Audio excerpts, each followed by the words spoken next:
Leadership is a very difficult term to define. There are many intangible aspects to it. Well, Subir Ghosh is in conversation with Debashis Chatterjee, the author of Other 99%, with his interesting takes on leadership. Subir, over to you. Thank you, Tuhina. We have with us today an eminent thought leader in the field of leadership, Dr. Debashis Chatterjee. I'd like to start by asking you a very basic question. What is the difference between leading and managing? Leaders are fairly non-linear in the way they create value. Managers create value pretty much in terms of what they've been asked to do. Here is a job description, here are resources, and you optimize resources based on the know-how or technique that you have. At best, you make some linear extension. You see, these fingers don't talk to each other. They're bound by their own, they're rooted in their own silo or context. But this thumb talks to each one, it can talk to each one of these. Besides, it can stand apart and view the whole thing from outside. It can come together. And so leaders are fundamentally in the scheme of evolution. They are not in the scheme of a mechanistic way of doing things. See, a leader would ask, not what I should be doing, but what I should be doing in what manner that it adds exponential value to the context of my action. All right. And so that value creation can only happen when you have a mindset or a mind space, to be more precise, that's not co-opted by your job description. To what extent, according to you, can leadership be taught, or are leadership characteristics ingrained in a person's nature? I fundamentally believe that leadership can't be learnt in a classroom. It is actually learned in the context of work. Okay, the classroom can give you ideas, information.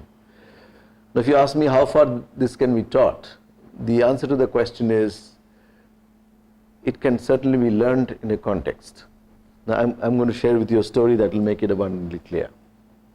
I was in Uttar Pradesh, and I met this elderly gentleman from a village, and he was an UNESCO official who was asking him a question, and the question was, tell me one of your most important stories about leadership. This was asked in Hindi, but his response was, see, I remember, this old man is saying, I remember this young guy from a city comes to my village, he comes with a bicycle, and he has to cross a bridge that is made up of the trunk of an old tree that is dead. Now, in these villages, you have those temporary bridges, right, made of basic natural stuff. And from superficial view, the trunk of the tree looks slightly fragile. So the man from the city, young man from the city, is kind of tentative about the journey. He says to the old man, he's asking, is it a safe bridge to cross through? Can I go through this with my bicycle, on my bicycle, without breaking it? Will I fall down? He's doing the equivalent of market survey. And the old man says, hundreds of people have gone through this. Whether you will go through this or not, don't ask me, ask yourself. You idiot, you ask yourself. And there you get an answer. Can leadership be taught? Well, surely. But can it be taught to everybody in the same manner? Surely not, because it's a largely contextual thing. Okay. And so how can it be learned if it can't be really taught? It can only be learned in the context of your specific work. Okay. And so what leadership means is that you already have a diamond, and the diamond has to be polished, it has to look, it has to reflect intelligence in the form of light. All right. And so you have to kind of allow the mind and the body, that is the basic equipment through which you learn. You learn through the body, embodied learning, and you learn through the mind.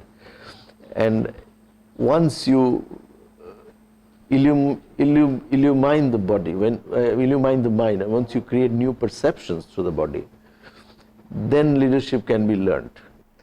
What, according to you, characterizes good and effective leaders? What kind of behavioral attributes do they display? Say that it's almost like asking, what are the characteristics of a mango that will tell me it's a good mango? Or what are the characteristics of a rose that will tell me it's a good rose? No, I can't tell you beyond a point. No, what is a good mango depends on the interface between the mango and the person who will eat the mango. So to tell you what a mango tastes like, and I can tell you as much as I can, but until you eat that mango, you will not know. So these behavioral or characteristics or traits, they can come in multiple shades. I can tell you, compassion is a good attribute of leaders, but if you apply compassion in the wrong place, in the wrong manner, with the wrong intensity, then that compassion does not work. Okay? So how does these so-called behavioral traits or characteristics actually define this whole thing called leadership is very difficult to say. Well, what is your opinion of the commonly made observation that horses for courses? I mean, that different kinds of people are required to handle different challenges that arise in the history of a company. Management is about dealing with the clock. Leadership is about dealing with the compass. You see, clock gives you a sense of what you achieve in a given time. A compass gives you a sense of whether you are in the right direction or not. Fundamentally, that's what the difference is. Besides, whereas managers operate within the boundaries of a system, leaders operate on the whole system.